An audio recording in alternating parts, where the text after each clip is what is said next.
shy versus outgoing, antisocial versus confident. These are usually words we hear to describe and oppose introverts and extroverts. But are these words really accurate?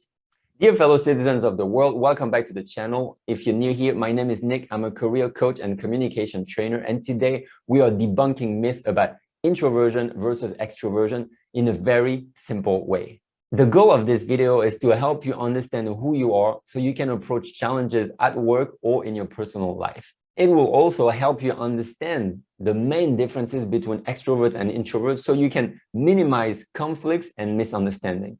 And finally, this video will help you accept yourself for who you are, either an introvert or an extrovert. So to make it very simple for you to understand, when we talk about introversion versus extroversion, we are really talking about how stimulated and responsive we are to our surroundings.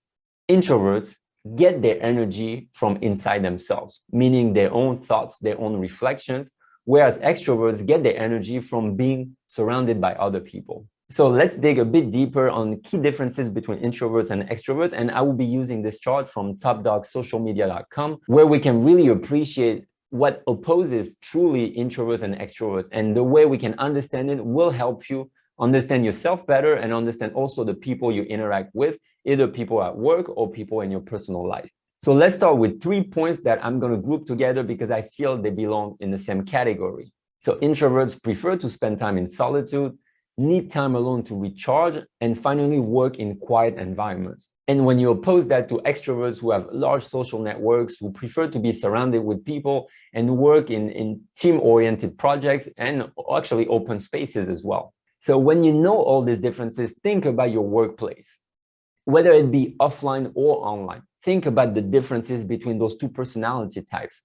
Imagine you have some coworkers who love to be working in a team, always throwing out some ideas, being in a more social and open environment. And some of your other team members will look more withdrawn, more deep in their thoughts. It's not because they don't want to participate or they're not involved or committed to a project. It's that they just need more time, again, in solitude or more quiet environment.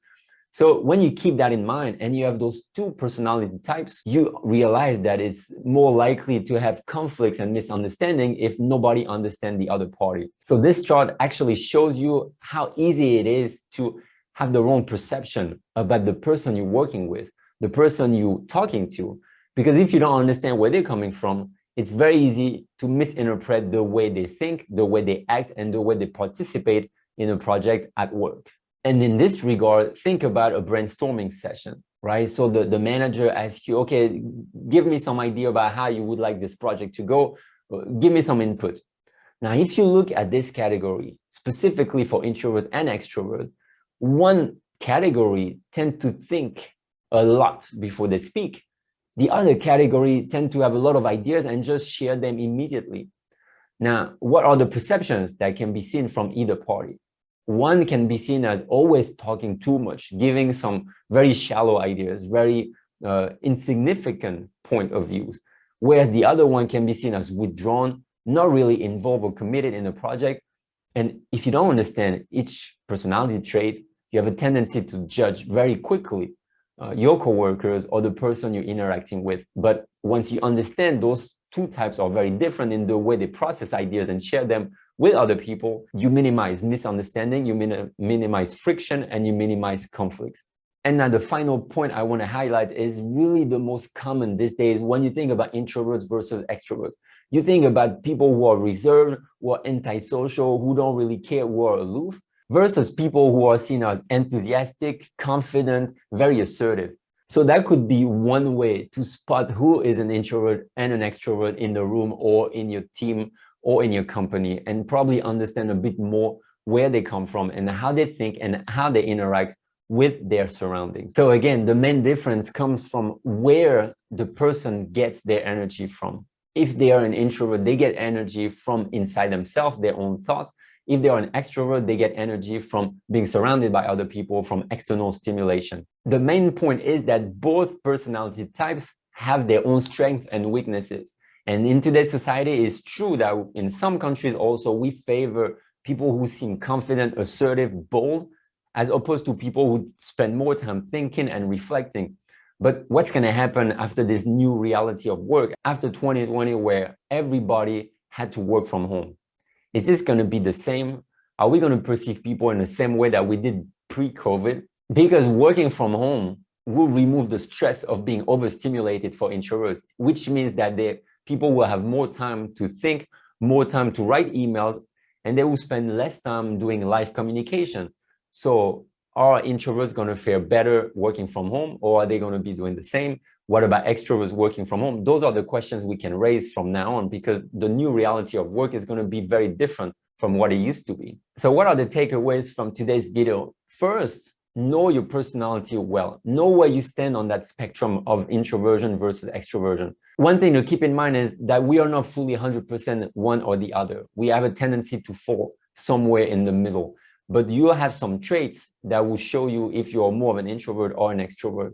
And again, remember, where do you tap into your superpowers? What aspects of your personality makes you a strong and valuable person or employee in your company? So second point to keep in mind, when you understand both sides, introverts versus extroverts, you display more empathy for the person you're talking to, you're interacting with. And when you understand their side of the story, it's much easier to reduce friction and misunderstanding. Because if you just see from the outside, you will have a tendency to judge and to come to conclusions before even knowing how the person feels and perceive their own reality. And finally, society and companies need both introverts and extroverts to function properly. So one category is not better than the other. Don't make the mistake of believing that society only needs extroverts. So what can you do today after watching this video? You can go and take a free personality test online. I will put some links down below in the description. And that will help you understand where you stand on the introversion versus extroversion spectrum. Once you understand that better, it gives you a better idea of what kind of career fits you best. That will be a theme of our next video. And when you read the results of this test, understand what are your strengths and what are your weaknesses, and favor your strengths. Try to minimize those weaknesses, but at least understand what job fits you best and how you interact best with other people.